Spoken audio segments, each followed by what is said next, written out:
অক্কা পটল। ওয়েলকাম। আজ রবিবারের দুপুর থেকে শুরু করছি। আমাদের পাশের একটা বাড়িতে দুপুরে সত্যনারায়ণ পুজোর নেমন্তন্নতে এসেছি। এই এত ভিড়ের মাঝে বাবাকে নিয়ে সিঁড়ি দিয়ে ওঠানামা করাটা খুব মুশকিল হয়ে পড়ে। যাই হোক, ওখানে খাওয়ার সময় জলের বোতলে না এই জলের বোতলটা দিয়েছিল। এটা আমার এত কিউট লেগেছে দেখতে। দেখো কি সুন্দর গোলুমোলু। তো আমি বাড়ি নিয়ে চলে এসেছি। আর এই লাফ ঝাপটা হচ্ছে ওদেরকে ০.৫ ঘন্টা বাড়িতে একা রেখে দিয়ে যাওয়ার শাস্তি। দুইজনাই একসাথে আমার উপর ঝাঁপ মেরেছে, এটা ঠিক নয়, এটা অন্যায়। দুজন আর ভার সামলাতে পারেনি, আমার ফোনটাও পড়ে গেল। সাথে একই দিক থেকে দুজনায় ঝাঁপ মারবি গায়ে? হ্যাঁ, ক্রিমিনালস। আজকে ৫ মিনিটের জন্য জাস্ট একটুখানি রোদে বেরিয়েছিলাম, নেমন্তন্ন ছিল তো ওখানেই যাব বলে। মানে অলরেডি গরমকাল বলতে না বলতে এত রোদের টেম্পারেচার।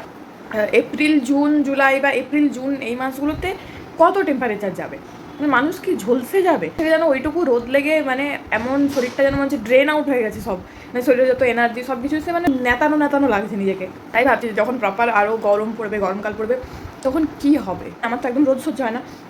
আমার মতো মানুষ তো মানে রোদে বেরোলে ওই দিনই মরে যাবে, ওই দিনই অক্কা পটল। এই যাদের কোনো অপশান নেই, মানে বাইরে রাস্তাঘাটে মাঠে ঘাটে এরকম খোলা জায়গায় কাজ করতে হবে, তাদের তো ভাই অবস্থাই খারাপ হয়ে যাবে। আর এখানে এটা একটু বিকেলের টিফিনের ব্যবস্থা হচ্ছে। আর এটা দেখো, এই আলু সেদ্ধ আর কিছু সবজি সেদ্ধ।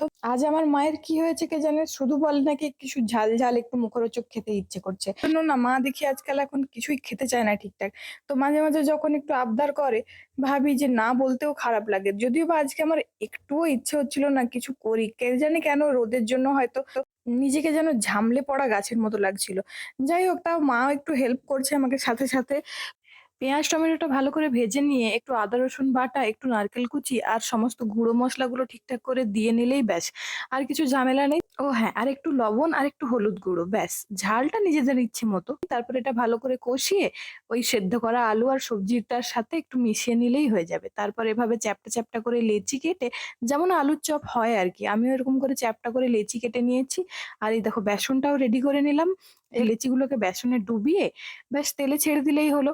আসলে হয়েছে কি, আলুর চপ খেতেই ইচ্ছে করেছে মায়ের, কিন্তু যেহেতু সুগার হাই বাবা মা দুজনেরই, তাই পুরোটা আলু না দিয়ে একটু সবজি মিশিয়ে দেওয়া। আর আমার বেশি ঝক্কি হয়ে যাবে বলে মা বললো আর ভেজিটেবল চপের মতো করে বানাতে হবে না, যেমন নর্মাল আলুর চপ হয় না, তুই তেমন ভাবেই বানা।